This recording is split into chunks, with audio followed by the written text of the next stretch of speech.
सुप्रभात बच्चों, कैसे हैं आप लोग। चलिए, मुझे उम्मीद है कि आप स्वस्थ, प्रसन्न और खुशहाल अपने परिवार के साथ होंगे।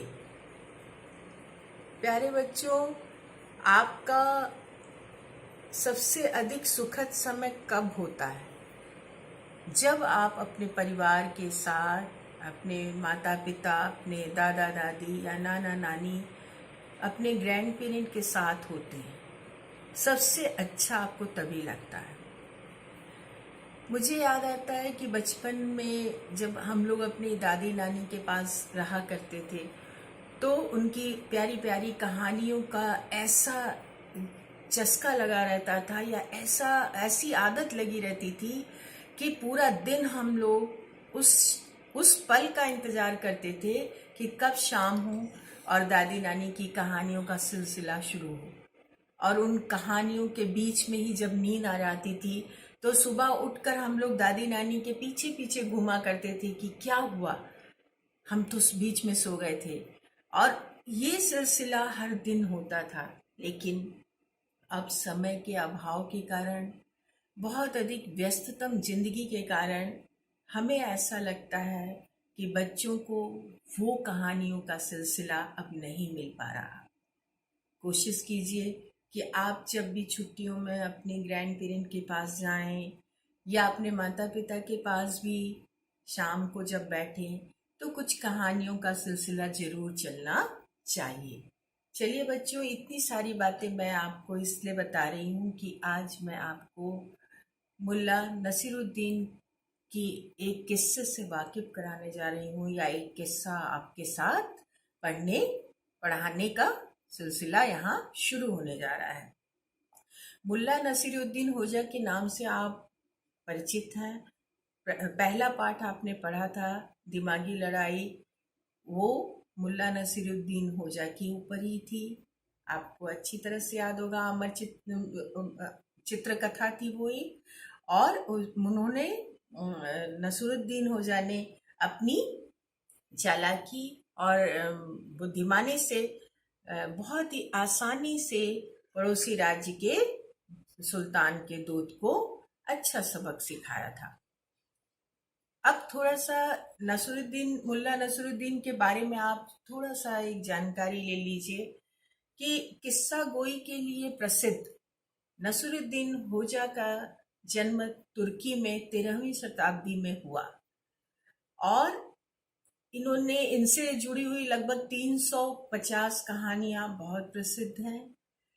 और ये अत्याचारियों, सूदखोरों और जमाखोरों और जबरदस्ती कर वसूल करने वालों, ऐसे लोगों की हमेशा खिलाफत करते थे और इनको ऐसा अपने दिमाग से ऐसी पटकनी देते थे कि वो जीवन भर फिर उठ नहीं पाता था। प्यारे बच्चों, आज हम लोग जो कहानी पढ़ने जा रहे हैं इसमें आप देखेंगे, एक बात आप लोगों ने पिछले चित्रकथा में जानी थी कि होजा अपने मन मर्जी के कामों में मशगूल रहना चाहता था। यानी उसे किसी के अनुसार चलना नहीं, उसे जो पसंद है, वो जो चाहता है वो ही करना चाहता था। यहाँ भी इसलिए मैं उस संदर्भ को मैं यहाँ पर इसलिए कह रही हूँ कि ये कहानी ही उस पर आधारित है कि होजा यहाँ पर मुल्ला नसीरुद्दीन होजा अपनी व्यक्तिगत जिंदगी में किसी और का हस्तक्षेप जरूरत से ज्यादा नहीं पसंद करते थे। और कुछ दिनों से उन्हें ऐसा लगता था कि बगल के कोई हमारे घर में ताका झाकी कर रहे हैं, तो उन्हें एक सबक सिखाने के लिए उन्होंने ये पूरा ताना बाना रचा। अब हम कहानी पढ़ना शुरू करते हैं। प्यारे बच्चों, आप भी अपनी किताब खोल लीजिए और पाठ 4 खोल करके पूरे 1000, इसके पहले मैं एक बार चर्चा करूंगी कि पूरे 1000 आप ऊपर अगर देखेंगे तो लिखा होगा सिर्फ पढ़ने के लिए, सिर्फ या केवल पढ़ने के लिए। इस कहानी से कोई प्रश्न उत्तर नहीं पूछे जाएंगे। बेशक शब्द कुछ कठिन आएंगे तो मैं उनके अर्थ बताऊंगी, उन्हें आप जरूर लिख लीजिएगा या पढ़ लीजिएगा। लेकिन प्रश्न उत्तर इससे नहीं पूछे जाएंगे, केवल पढ़ने के लिए है ये कहानी। इतनी बात ध्यान रखिएगा। तो चलिए कहानी को समझिए और मेरे साथ साथ आप भी शुद्ध उच्चारण कीजिए। मुल्ला नसीरुद्दीन रोज सुबह अपने आंगन में प्रार्थना करता था और चिल्लाकर कहता था, या अल्लाह, मुझे 1,000 दिनार दे। 1000 यानी 1000, ना एक कम और ना एक ज्यादा। तू 999 भी देगा तो मैं उसे हाथ तक नहीं लगाऊंगा। सुन लेना। मुल्ला की प्रार्थना उसके पड़ोसी रहीम चाचा रोज सुनते थे। उन्होंने सोचा, देखें मुल्ला सच कह रहा है या झूठ। एक दिन मुल्ला प्रार्थना कर रहा था कि रहीम चाचा ने एक थैली में 999 दीनार डालकर मुल्ला के आगे फेंक दी और छुप कर देखने लगे कि अब मुल्ला क्या करता है। मुल्ला ने प्रार्थना के बाद आंखें खोली तो सामने थैली पड़ी पाई। इधर उधर देखा, कोई नहीं। उसने हाथ उठाकर खुशी से अल्लाह का शुक्रिया अदा किया। फिर थैली खोलकर सिक्के गिने जो कि 999 निकले। प्यारे बच्चों, अब ध्यान इधर। शुक्रिया का अर्थ होता है धन्यवाद, और दीनार क्या है? एक मुद्रा है जो अभी भी कुवैत वगैरह में चल रही है और अपने एक दिनार लगभग हमारे भारत के रुपए 245 रुपयों के बराबर है। इसका घटना बढ़ना बना रहता है। और ठीक है बच्चों, तो दिनार समझ के एक मुद्रा है, जैसे अपने यहाँ रुपया है वैसे ही दिनार कुवैत वगैरह में और उस समय तुर्की वगैरह में ये चला करती थी। ठीक है, अब हम लोग चले आगे। इसमें और कोई थैली पोटली, ठीक। तो आखिर तूने 999 ही दिए, कहकर मुल्ला ने थैली उठाई और घर में रख दी। 2 दिन हुए, 4 दिन हुए। अब मुल्ला न तो पहले की तरह प्रार्थना करता न थैली बाहर निकालता। आखिर रहीम चाचा से रहा नहीं गया। वे मुल्ला के पास गए और बोले, क्या बात है, आजकल प्रार्थना बंद है? मुल्ला ने कहा, पता नहीं कौन कमबख्त मेरे आगे 999 दिनार वाली थैली फेंक गया है। अल्लाह तो गणित में इतना कच्चा हो नहीं सकता। वह थैली भी मेरी है और 999 दिनार भी मेरे। रहीम चाचा ने कहा। तो जब रहीम चाचा ने ये थैली फेंकी और उन्हें ये अंदाजा था कि ये वापस लौटा देगा, क्योंकि इसने तो कहा था कि 1000 दिनार मुझे चाहिए, लेकिन उसने कुछ नहीं, मुल्ला नसीरुद्दीन होजा ने कुछ नहीं किया, तो नहीं वापस लौटाया। तो जब उनका सब्र टूट गया, तब वो आए और होजा से बोले कि भाई तुमने थैली के बारे में क्या सोचा? ये थैली मेरी ही थी, तुम उसको वापस करने वाले थे, वापस अभी तक नहीं किए। ऐसी बातें उन्होंने होजा से की। अब आगे चलते हैं। क्या बात करते हो? तुम क्यों ऐसा करोगे भला? मैं देखना चाहता था कि तू सच बोल रहा है या झूठ। तू कहता है कि 999 भी हुए तो तू हाथ नहीं लगाएगा, लेकिन तूने तो चुपचाप थैली लेकर घर में रख ली। पकड़ा गया ना झूठ। लेकिन तुम्हें मेरे और मेरे अल्लाह के बीच पड़ने की जरूरत ही क्या थी? मुल्ला ने कहा, ठीक है भाई, भूल हुई, लौटा दो मेरी थैली। रहीम चाचा ने कहा, कौन सी थैली? अब नसीरुद्दीन उस थैली को देने से मुकर गया। वही जिसमें 999 दिनार है, वह तो अल्लाह ने मुझे दी, जो गणित में कच्चा नहीं है। उससे भी गिनने में भूल हो सकती है। रहीम चाचा अपना समूह लेकर चले गए। इतनी बात समझ में आई? तो अभी तक की कहानी यही थी कि रहीम चाचा ने थैली फेंक कर एक तरह से एक टेस्ट करना चाहा कि ये सच बोलता है कि झूठ बोलता है मुल्ला नसीरुद्दीन। लेकिन मुल्ला नसीरुद्दीन तो वाक पटुता, चालाकी और बुद्धिमानी के लिए जाना जाने वाला व्यक्ति था। वो तो सारा माजरा समझता था। तो उसने उनको इस तरह से जवाब दिया कि मैं कैसे मानूं कि ये आपकी थैली है, वो तो मेरे ईश्वर, मेरे अल्लाह ने दी है। और देने से मुकर गए वो। अब रहीम चाचा का दिमाग थोड़ा सा परेशान हुआ। और अगले दिन क्या होता है अब देखिए। अगले दिन रहीम चाचा दूसरे दिन फिर आए और बोले, ऐसा करते हैं, हम शहर के काजी के पास चलते हैं, उन्हें सारी बात बता देते हैं, फिर वो जो इंसाफ करेंगे बोल मंजूर है। मुल्ला ने कहा, मंजूर है, मगर एक समस्या है। क्या? रहीम चाचा ने पूछा। मेरे पास ढंग के कपड़े नहीं हैं। काजी के पास क्या ऐसे ही फटेहाल जाऊंगा? फटेहाल जाऊंगा माने ऐसे फटे पुराने कपड़े पहनकर जाऊंगा। और काजी उस समय स्थानीय न्यायाधीश की तरह काजी हुआ करते थे, जो कि छोटे बड़े मामलों को वहीं पर निपटा दिया करते थे और इंसाफ किया करते थे या न्याय किया करते थे। ठीक है, चल एक दिन के लिए मैं तुझे अपने कपड़े भी दे दूंगा। एक और समस्या है, मुझसे इतनी दूर पैदल ना जाया जाएगा। चल मेरा गधा भी तू ले ले। ऐसा इन्होंने चाचा ने उनके कहा।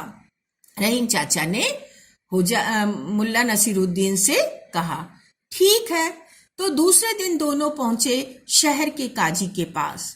रहीम चाचा ने काजी को पूरी दास्तान माने पूरी कथा या पूरी कहानी सुनाई।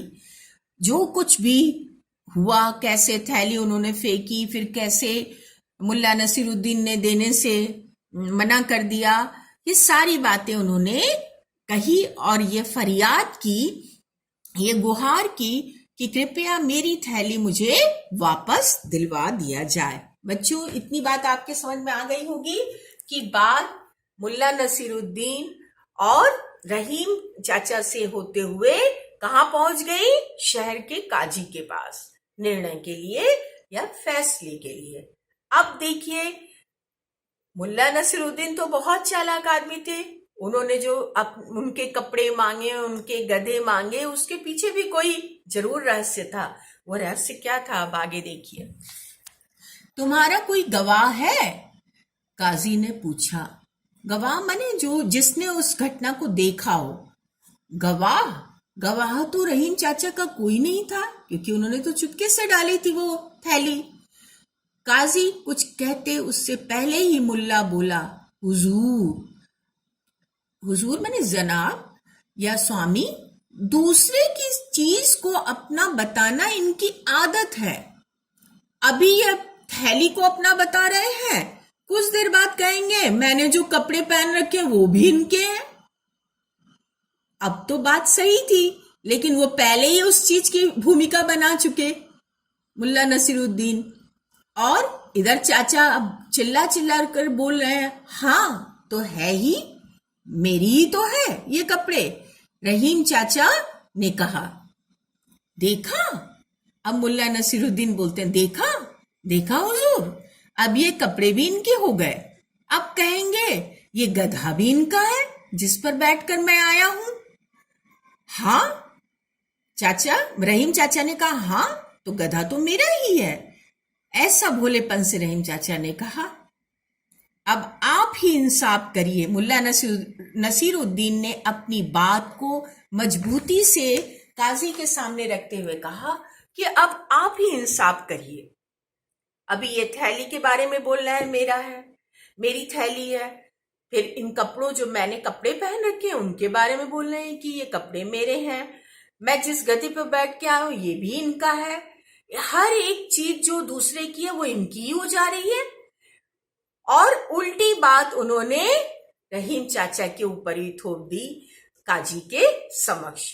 ऑब्वियसली आप समझ गए होंगे कि निर्णय किसके पक्ष में जाएगा। चलिए हम लोग आगे देखते हैं निर्णय क्या होता है।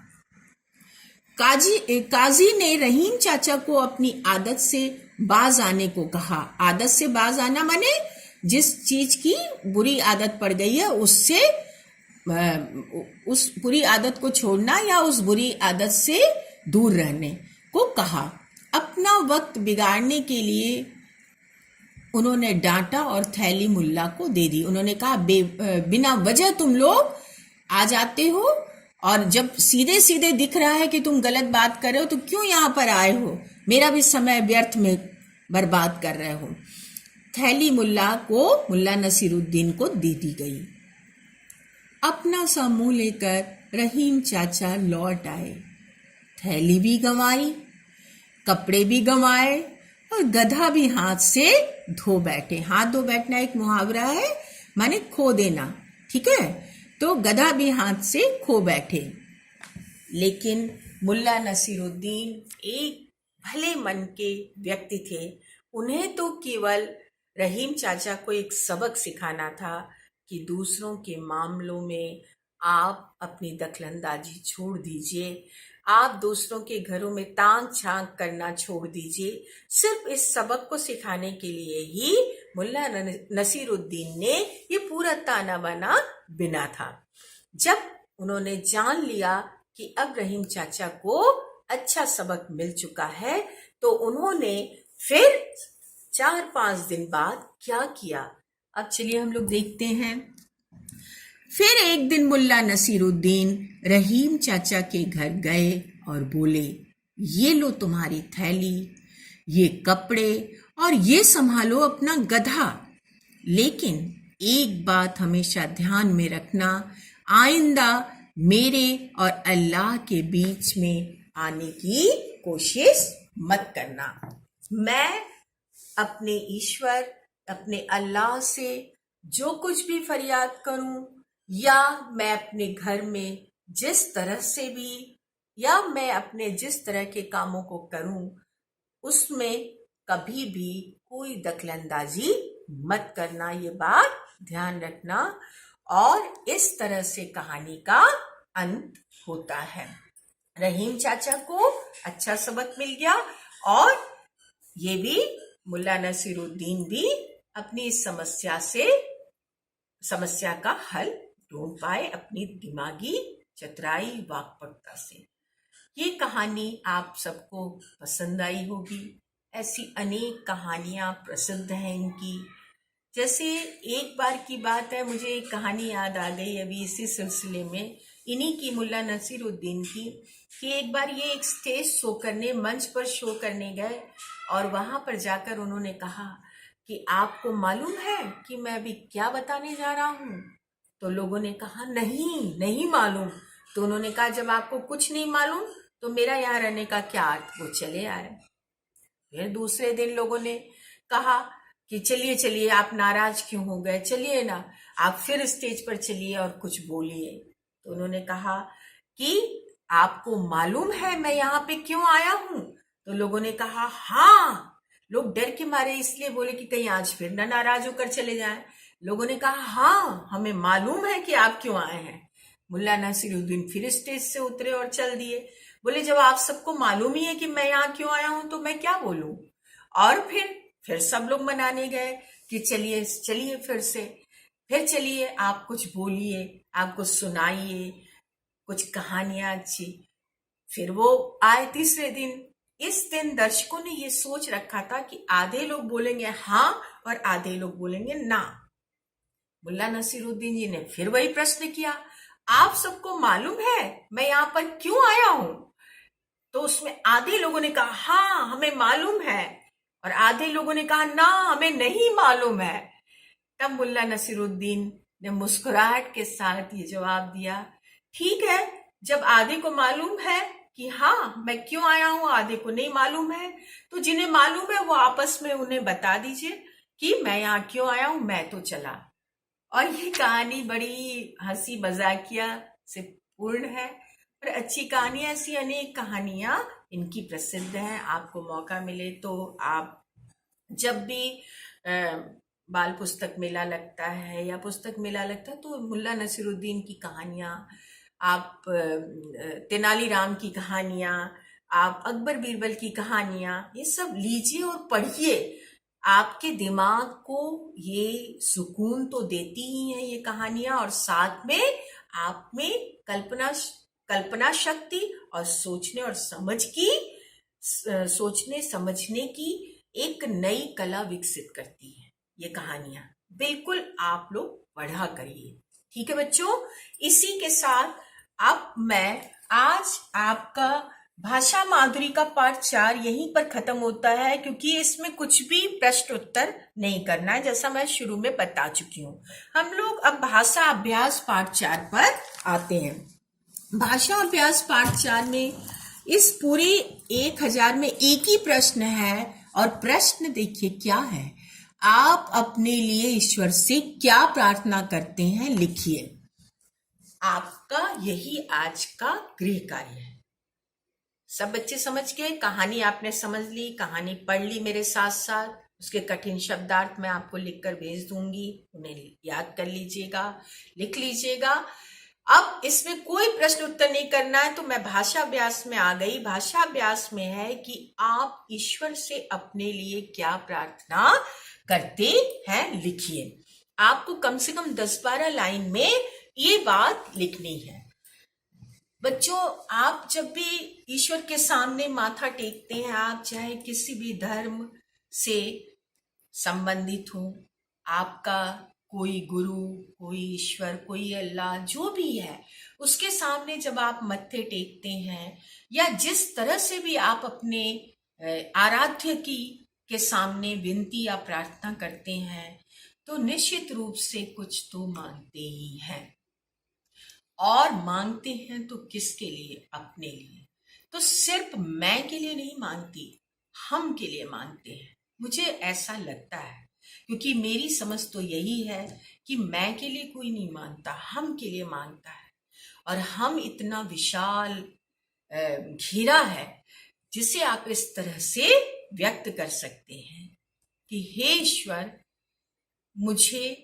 मुझ में बल बुद्धि विद्या दीजिए, बल दीजिए, बुद्धि दीजिए, विद्या दीजिए, और क्या दीजिए? समझ दीजिए, और क्या दीजिए? जुझारूपन दीजिए, जो विपरीत परिस्थितियों से लड़ सके, और क्या दीजिए? मेरे परिवार के जन खुश रहें, और क्या दीजिए? मेरे राष्ट्र, मेरे देश के लोग खुश रहें, और क्या दीजिए? मेरे समाज, मेरी दुनिया के लोग खुश रहें। पहले तो आप इस तरह की प्रार्थना निश्चित करते होंगे। आप सर्वे भवन्तु सुखिनः, सर्वे सन्तु निरामया, सर्वे भद्राणि पश्यन्तु, इस आदर्श को लेकर चलने वाले देश के एक नागरिक, देश के एक बच्चे हैं, तो ऐसी कामना तो आप निश्चित करते होंगे। और इससे अगर अलग भी, इससे अलहदा भी आपकी कोई प्रार्थना होगी, तो आप अपने शब्दों में लिखिएगा। बहुत सुंदर अभिव्यक्ति यहाँ पर कीजिएगा, क्योंकि ये आपके मन की बात है और यही आपका गृह कार्य है। अच्छे से करके दिखाइएगा। प्यारे बच्चों, कहानी पसंद आई होगी, और इसी शुभकामना के साथ अपने सत्र को समाप्त करती हूँ कि स्वस्थ रहिए, प्रसन्न रहिए, दीर्घायु होइए। धन्यवाद बच्चों।